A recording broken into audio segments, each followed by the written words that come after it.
Welcome to Aditya stories. ఈరోజు మనం మరొక స్టోరీని తెలుసుకుందాం. అనగనగా ఓ పెద్ద నగరంలో రాజ్ అనే వ్యక్తి ఉండేవాడు. అతను ఓ పెద్ద కార్పొరేట్ ఆఫీస్ అధికారి. రోజంతా ఈమెయిల్స్, మీటింగ్స్, ఆఫీస్ వర్క్ అని పూర్తిగా పనిలోనే నిమగ్నమై ఉండేవాడు. అతని కొలీగ్స్ కాఫీ బ్రేక్స్ తీసుకొని సరదాగా గడుపుతుంటే రాజ్ మాత్రం పనితోనే బిజీగా ఉండేవాడు. ఎప్పుడూ కూడా నేను ముందుకు సాగిపోవాలంటే ప్రతి సెకండ్ని ఉపయోగించుకోవాలని అనుకునేవాడు. అయితే రోజుకి ఎన్ని విజయాలు సాధించినా కూడా రాజ్ మనసుకు మాత్రం ప్రశాంతంగా అనిపించేది కాదు. భయం అతన్ని పట్టి పీడించేది. ఏమో, నేను ఫెయిల్ అయితే, ఏదైనా అవకాశాన్ని కోల్పోతే, నా దగ్గర ఉన్నదంతా పోతే అనే ప్రశ్నలు నిత్యం అతన్ని వేధించేవి. ఓ రోజు సాయంత్రం పూట ఆఫీస్ నుండి అలసటతో ఉన్న రాజ్ కాసేపు బయటకు వెళ్ళాడు. అతనికి తెలియకుండానే తన ఆఫీస్కి దగ్గరగా ఉన్న ఒక చిన్న పార్క్ వైపు వెళ్ళాడు. చాలా కాలం తర్వాత రాజ్ కంప్యూటర్ స్క్రీన్ లైఫ్ నుండి బయటకు వచ్చాడు. కానీ ఏం లాభం, మనసు మాత్రం ఇంకా ప్రశాంతంగా లేదు. రాజ్ పార్కులో ఒక చిన్న బెంచ్పై కూర్చొని ఉన్న ఒక వృద్ధుణ్ణి గమనించాడు. అతను పావురాలకు, పిట్టలకు ఆహారం వేస్తూ చాలా ప్రశాంతంగా కనిపించాడు.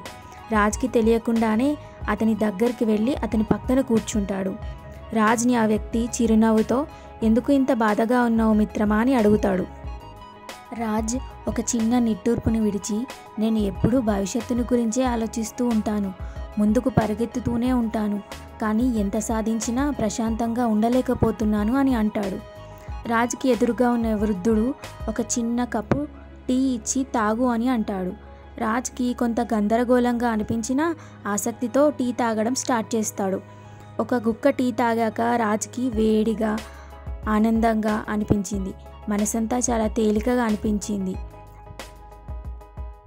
రాజ్ ఎదురుగా ఉన్న వృద్ధుడు ఎలా ఉంది అని అడుగుతాడు. బాగుందని రాజ్ అంటాడు.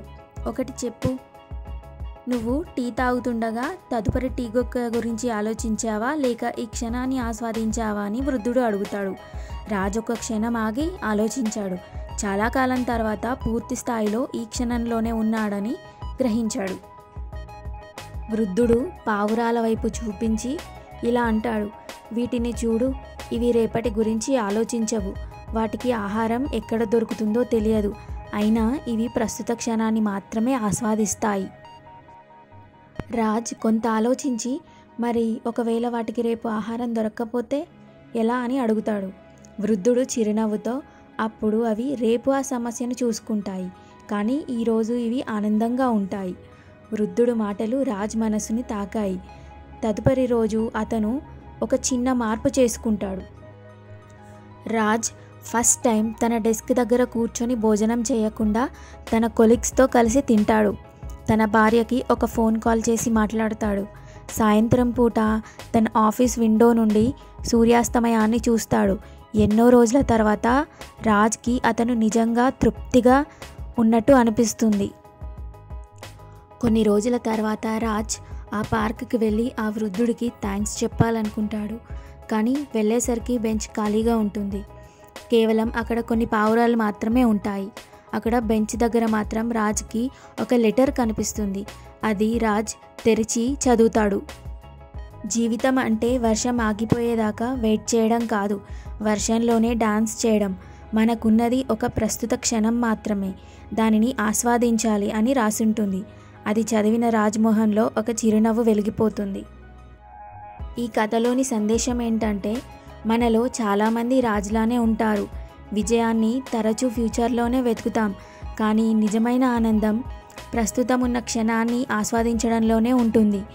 ఎప్పుడూ కష్టపడటం తప్పు కాదు, కానీ జీవితాన్ని ఆస్వాదించకుండా పనిచేయడం విలువలేనిది. జీవితం అంటే ఏదో ఒక గమ్యం చేరుకోవటానికే కాదు, ఆ ప్రయాణాన్ని ఆనందంగా ఆస్వాదించడం. మరిన్ని మంచి కథల కోసం మన ఛానల్ ఆదిత్య స్టోరీస్ని సబ్స్క్రైబ్ చేసుకోండి. Thanks for watching.